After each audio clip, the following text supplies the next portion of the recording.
Hola, buen día. Hoy se cumplen 46 años del paso a la inmortalidad del general Juan Domingo Perón. Quiero rendirle un homenaje al padre de los humildes y de los trabajadores y aprovechar también para transmitirle a los jóvenes algo que en tantos años de proscripciones del peronismo y de gobiernos de facto se ha ocultado al pueblo, como era la Argentina antes y después de sus tres gobiernos. Cuando el general Perón asumió el gobierno en 1946, muy poco se fabricaba en el país. A raíz de los altos precios del transporte en manos extranjeras, hasta la madera y el mármol de nuestros edificios se traía de Europa porque el precio del transporte ferroviario en manos inglesas era tan alto que resultaba más barato cruzar el Atlántico con productos existentes en el país. Antes de Perón, los trabajadores tenían jornadas que oscilaban entre 16 y 18 horas diarias y el salario se pagaba por semana, de manera que el obrero cobraba 28 días al mes. No existía el descanso dominical, no se pagaban las vacaciones, tampoco el sueldo anual complementario que la oligarquía llamaba despectivamente aguinaldo, que significa regalo. El mal llamado aguinaldo tiene su origen en un acto de reivindicación. El año tiene 52 semanas, pero al trabajador le pagaban 48 semanas. En una palabra, las empresas despojaban a los trabajadores 29 días anuales. El pago del sueldo anual complementario fue el primer acto de justicia a lo que después se denominó la Revolución Económica Justicialista. Los trabajadores no tenían derecho a la indemnización por despido. El movimiento obrero organizado no existía. Solamente había pequeños sindicatos agrupados en dos pequeñas CGT. El Banco Central no era conducido por el Estado.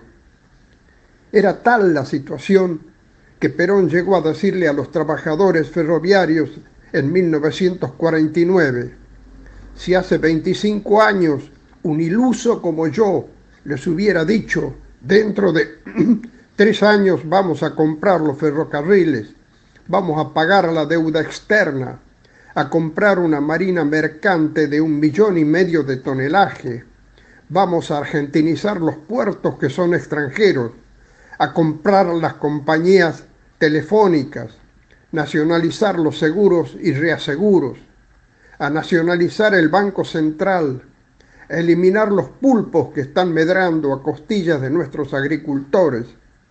Vamos a poner en vigencia una constitución que obligue a terminar con el latifundio en forma legal. Vamos a entregar la tierra a quien la trabaje. ¿Qué hubieran dicho ustedes? Este está loco. Pues señores, esto está hoy realizado, concluyó Perón. El Banco Central, nada menos que el banco custodio del oro, de la circulación de la moneda, el regulador del crédito y de todos los valores argentinos, estaba manejado por extranjeros. Su directorio estaba formado por 10 miembros, de los cuales 8 eran representantes de bancos foráneos. El Banco Central, que recibió Perón en 1946, fue creado en la década infame por el entonces presidente de origen radical anti-irigoyenista en 1935, en base a un proyecto de un director del Banco de Inglaterra, Sir Otto Niemeyer, para que los ingleses controlaran el sistema monetario y financiero argentino con facultades para emitir monedas y regular las tasas de interés. Es por eso que Perón se vio precisado a nacionalizarlo para que ese banco decida la política monetaria del país. La democracia tampoco existía. Los gobernantes, desde 1930 hasta 1943, en lo que se llamó la década infame, llegaban a través del fraude y solamente estaban habilitados para votar el 28% del pueblo mayor de edad. Las mujeres de todo el país y los hombres que habitaban los territorios nacionales no podían votar. Se llegaba al colmo de trasladar a los empleados del Estado a esos territorios cuando no comulgaban con la oligarquía gobernante. Recién con el general Perón, el pueblo pudo organizarse. Los trabajadores no solamente consiguieron trabajo por la creación de fábricas, que llegaron a ser 149.000 en 1954, sino que se establecieron los derechos del trabajador. Se comenzó a respetar la jornada laboral de 8 horas. Se estableció el descanso dominical pago, el sueldo anual complementario y las vacaciones pagas. Se garantizó el salario mínimo vital y móvil. Se favoreció la organización de los sindicatos y promovió la unidad del movimiento obrero a través de una sola CGT. Con la provincialización de los territorios nacionales se favorecía realmente el voto universal. Los habitantes de los territorios nacionales como Formosa, Misiones, Chaco, los Andes, La Pampa, Neuquén, Río Negro, Chubut, Santa Cruz y las mujeres pudieron elegir y ser elegidos.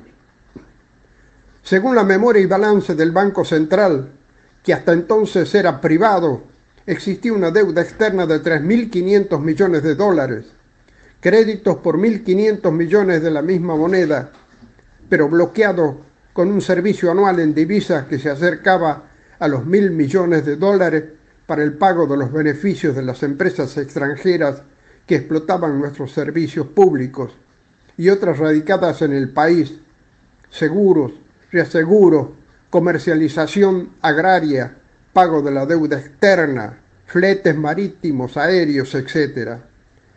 Cuando Perón fue derrocado en 1955, no había deuda externa. Existía una reserva financiera en oro y divisas del orden de los 1.500 millones de dólares. La balanza de pagos era favorable.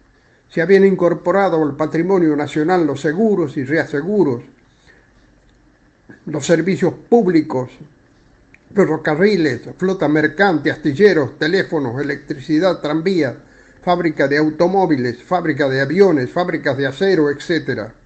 Los servicios financieros de divisa para el pago de los beneficios de las empresas extranjeras radicadas en el país no pasaban del 10% de los que existían en 1946. Todo esto según la memoria y balance del Banco Central. Antes de Perón y después de Perón, los depósitos bancarios que yo y vos tenemos en las instituciones bancarias sirven a los propietarios de los bancos para enriquecerse con tasas usurarias y comisiones. Durante los 3 gobiernos de Perón se nacionalizaron los depósitos bancarios, medida con la cual el gobierno peronista se transformó en la historia argentina como el que construyó mayor número de viviendas a precios populares, construyó escuelas, dio créditos blandos a las pymes y numerosísimos beneficios sociales. Después de Perón, durante 18 años, hasta 1973, surgieron gobiernos productos de cuartelazos y proscripciones del peronismo. Después del golpe de 1976, el peronismo continuó proscripto porque los partidos opositores siguieron detentando importantes cargos en el gobierno genocida a través de intendencias, ministerios y gobernaciones. Quiero ser claro, la dictadura que comenzó en 1976 asesinó masivamente a los peronistas y en forma residual a otros sectores. Finalmente, siento la necesidad de transmitir a los jóvenes una idea clara de lo que significa el peronismo, parafraseando a Perón. El justicialismo no es un hombre ni una mujer, es una doctrina profundamente humanista y profundamente cristiana. La fuerza del peronismo radica en gran parte en que constituye un gran movimiento nacional y no un partido político. El general Perón ya nos advirtió con mucha anticipación que el año 2000 nos encontraría unidos o dominados. Esa observación tiene plena vigencia hoy si no logramos la unidad. Honor y gloria al general del pueblo.